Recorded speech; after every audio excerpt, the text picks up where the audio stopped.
on the news, on the gist. They say yesterday, while men slept last night, they say DSS released Godwin Emefiele. Immediately after they release her, according to several reporters, immediately after Godwin Emefiele was released by the DSS, EFCC arrested him immediately. According to them, the DSS don't hand over the case, give EFCC, but say EFCC, carry on, we are done with our investigation. So for now, Godwin Emefiele is no longer with the DSS, he's now with the EFCC. The kind of amount, when at a year, say they in his possession, from only 2 sources alone, when I don't hear now, according to this, no need, man, just read the news on now. Godwin Emefiele, the former governor of the Central Bank of Nigeria, briefly regained his freedom on Thursday night after he was released by Department of State Service, DSS. Several reporters learned that Emefiele, who had been in DSS custody since June 9, was either picked up immediately by the Anti-Corruption Agency, Economic and Financial Crimes Commission, EFCC. Emefiele regained his freedom last night, but he was immediately picked up by the operatives of the Economic and Financial Crimes Commission. A top security source told several reporters on Thursday it was learned that Presidency directed the EFCC to take over the case. The DSS arrested Emefiele in June. On the same day, President Tinubu suspended him from office with immediate effect. Several reporters had reported that Emefiele was suspended sequent to the ongoing investigation of his office and the planned reforms in the financial sector of the economy. A release by Willie Bassi, the Director of Information for the Secretary to the Government of the Federation, George Akume, has also said Mr. Emefiele has been directed to immediately hand over the affairs of his office to the Deputy Governor, Operations Directorate, who will act as the Central Bank Governor pending the conclusion of investigation and the reforms. Several reporters in February reported how the DSS attempted to arrest Emefiele when Muhammadu Buhari was Nigeria's president, but the then Chief of Defense Staff, General Lucky Rabo, shielded him by providing soldiers to guide his residence and office. The DSS has said it intensified its investigation in order to arrest and prosecute Emefiele on allegations of terrorism financing and fraud. Several reporters has also reported that Emefiele was set to be released from detention by the DSS after entering into plea bargaining with President Bola Tinubu's administration. Several reporters had gathered that the non-prosecution plea bargain for Emefiele was premised upon the former governor's willingness to return 50 billion naira, which he had corruptly amassed. Emefiele and his associates were set for arraignment on 6.9 billion procurement fraud at the Federal Capital Territory High Court in August, but the arraignment was stalled.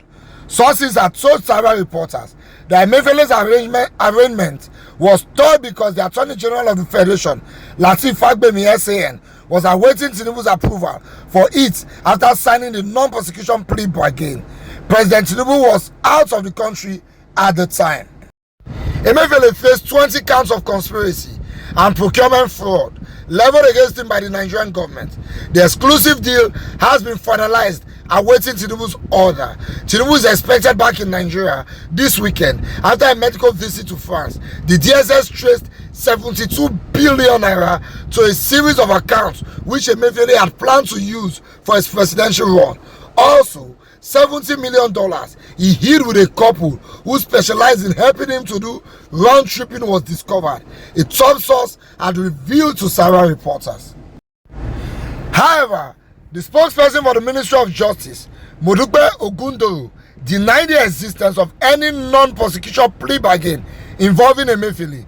Ogundoro said, though the legal team representing Emefiele had expressed his intention in court at the last hearing to initiate a plea bargain arrangement, no such agreement existed between the office of the Attorney General of the Federation and the former CBN governor. Now, let's solve quick maths. Do you know that if a man spends 10 million every day, say as a man every day, you want to put 10 million, maybe you spend that, maybe finish. In a month, you would have spent 300 million naira. In a year, you would have spent 3.6 billion naira. In 10 years, you will be on 36 billion naira. In 20 years, you will be on 72 billion naira. In 40 years, you will be on 144 billion naira. In 40 years. Let's calculate how much. This news, they say, only Emefiele they get. They say he keeps 70 billion somewhere when whatever on election. When he never know whether he will win primary. Then he keep another $70 million with a couple. Then don't you give your guy money, say, oh, say my guy, hold this one first. Get out what he's do later, no one shop him. $70 million today is over 90 billion naira. So 90 billion plus 70 billion is 160 billion. I just calculated that if you spend 10 million every day, it will take you 40 years to finish 144 billion. So if they borrow 10 million every day, this money will get for only 2 places. No go finish in 40 years. So till Emefiele go die, enough is shop the money finish. Then only 2 sources. So we never talk about the rest. So not keep somewhere. Can you now see where the dollar is? Can you not see why we don't get dollar for this country? When make our naira they cry for help. Say, Bible, so man, try. Allah about Abima go to work for CBN. This is just the CBN governor. We are not talking about state governors. We have not talked about senators, House of Rep members, contractors, presidents, brought down to president. Because for this country, people they print card, complimentary card, friend of the president. Now one man. I say Nigeria get money, we just get thief, we plenty. We get money. See what they call billion, like say I want 5. If I get 1 billion now, why they call 1 billion? If I get 100 million, I better go my village, go pursue the king, come on the seat. Say I want to be king here. They're not born king where. If I knock out 25 million, he go carry baby first, he go leave me. Everybody just milking the country.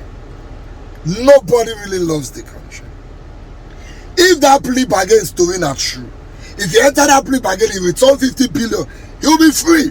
Meanwhile, only 2 places, he keep 140 billion. I said 140. 90 plus 70, 160 billion. So if you return 50 billion, if you get like 110 billion, we want a ball. That na minus the one we go do on that corner. Anyway, it's now an EFCC case. From my small experience of this country, anybody who enter EFCC net, we hold his side, is as good as a free man. Because any I go win EFCC. By the time you employ like 5 sons, like everybody 200 million, when they sit down, look at the loopholes of the case, everything, or see somewhere drag them out from. Chai. Anyway, it is where when we see the way the thing they go. Now God go help the country. They just they thief Nigeria. How much be Nigeria? Chai.